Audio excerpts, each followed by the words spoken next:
What is going on, everybody? In today's video I'm going to be showing you guys a character build and overview. I've seen a couple of you request this, and basically I do run a melee build in Fallout 4, and I did an exploit where Dogmeat actually lets you duplicate the special book. So basically I have all my special stats maxed out, and you will see that in a second here, guys. So I'm actually going to start off with all my weapons and armor that I use. Alright, so for weapons, somebody actually made a note saying that why do you carry so little weapons around? The reason why is because, again, I run a melee build, and Kremvh's Tooth is my favorite melee weapon by far, just because it does double 74 damage. Again, just I have a perk that you'll see in a second here that actually makes it look like it only does 74, but it actually does double that damage.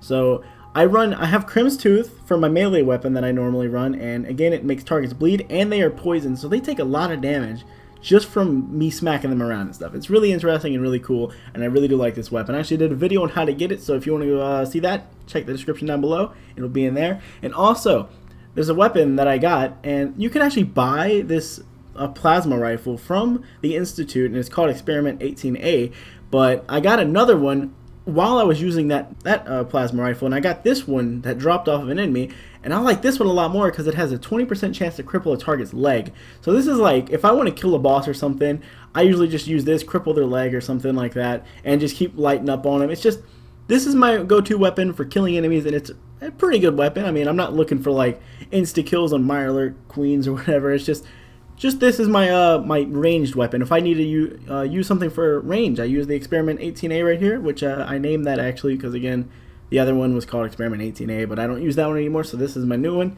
And I always have 5 artillery smoke grenades and 5 vertibird signal grenades.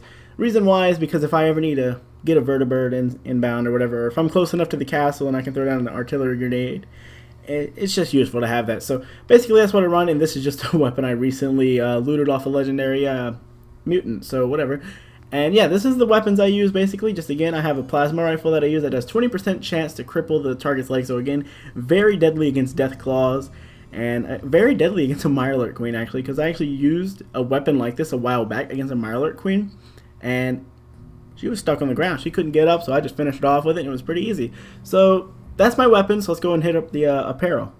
So for my armor, I'm pretty sure I named all this stuff Commando after the chest piece. So again, the chest piece just has increased action point, refresh speed, and I'm basically running full combat armor. Here, let me show you in third person. So I have army fatigues and full shadowed combat armor on, basically. I have some patrolman sunglasses with no helmet, just because in all the games I play, I'm not a big fan of having a helmet on unless it's like necessary. So there you go, that's what that is. And basically, again, I have a commando chest piece. I renamed my army fatigues because I got the ballistic weave from doing some railroad quests. If you haven't encountered that yet, I'm sorry for anything. I'm pretty sure it's not really a spoiler though. It's just saying I got ballistic weave from the railroad, and basically it's just a really cool gadget to have, because my apparel, my little clothing that I wear under my armor has 110 defense and 110 energy defense. And I also have the combat left arm and combat right arm, and yeah, I just renamed those commando just to kind of match everything else. And then I have the free fall armor left leg and the free fall armor right leg. What these do is they prevent all fall damage, but you have to be wearing both of them to actually prevent fall damage, because I tested it out, and if you only have one leg on, you actually hit the ground and you just die basically. And I also have patrolman sunglasses just because they look really cool. And yeah, that's basically what my armor is and everything. And let's see here, aid, I have 119 right away and 322 stim packs. Don't know how I have so many, but you know, whatever. And that's basically what I run for my apparel and my weapons. So let's go and hop right into my perks. Again, like I said, I have all the special stats maxed out at 10 stars. So all the way across you have strength, perception, endurance, charisma, intelligence, agility, and luck. They're all maxed out at 10 stars. And I did that because you have to actually spend a skill point, and that's like, depending on how you use your skill points in the beginning, kind of varies on which way you're going to go with your special stats. But I just went ahead and maxed them all out with the special book exploit with duplicating it from Dogmeat. If you guys want me to do a video on that, if you want to be like me and be a little cheater, then just go ahead and tell me down in the comments if you want to see a video on that. But yeah, guys, that's pretty much my special stats right there. And I have pickpocket maxed out at 4. I have toughness, which is again plus 50 damage resistance. It's a really good perk because, again, I like to be a tank when I'm hitting people. I don't want to just die instantly from a death claw. I want to sit there and be able to beat them up with my Kremvh's Tooth. So I got to have my damage resistance. And also I got the cap collector maxed out at 3. And that just helps me. I think you can make like level 3 vendors with that. And it's just a really good perk to have. And speaking of spending a perk real quick, let's just go and unlock Rifleman for 60% more damage. Alright, so that's the top row right here. I also got Gunslinger, which is just 20% more damage. Only got 1 star into that for 20% more damage with pistols because I was using Deliverer for a while there. And for the second row down, I'm actually using Big Leagues. Again, this is for my melee weapon. It's completely maxed out at 5. And you see the damage go up on your weapon, but by the time you put the last skill point into this perk, it actually eliminates, it looks like it eliminates all the damage, but it's actually double the damage. So I hope you got the gist of what I was just saying there. And also we got 3 perk points in a Rifleman, and that actually affects the plasma rifle I use, so I'm trying to max that out. And also got 4 points in a Medic because Stim Packs and Right Away restore all lost health and radiation. So yeah, also got 1 perk point in the Commando, which is for automatic weapons. And if we go down here, I actually have Bloody Mess with 3 perk points in there. Basically, my weapons inflict, or I just inflict more damage, like 15% more damage, as it says on the perk right there, in combat. That's a really good perk to have if you're trying to just beat people up with whatever, just shoot anybody. It's just a good perk to have. Level 4 Gun Nut, level 3 Life Giver.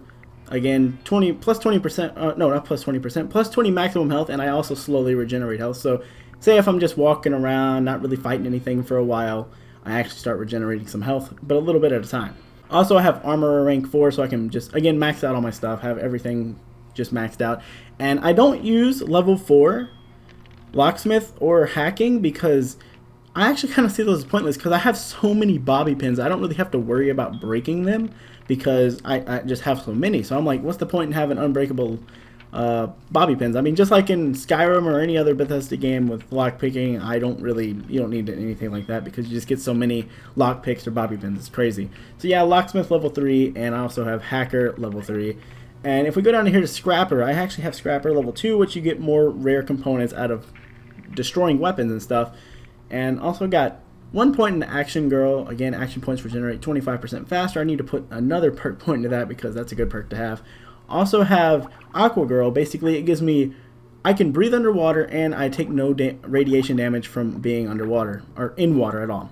So that's like the first perk I unlocked on this playthrough was Aqua Girl, just because that's a necessary perk to have when you first start out, is this perk right there. So you always want to get that, and it's really good. And I also have Local Leader rank 2, which allows me to build stores and workshops at settlements.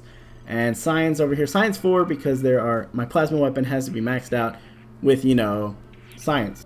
So yeah, guys, that's pretty much gonna wrap it up for this character build. If you do enjoy this video, drop a like down below, subscribe for more. I will definitely catch you guys in the next one, and peace out, everybody.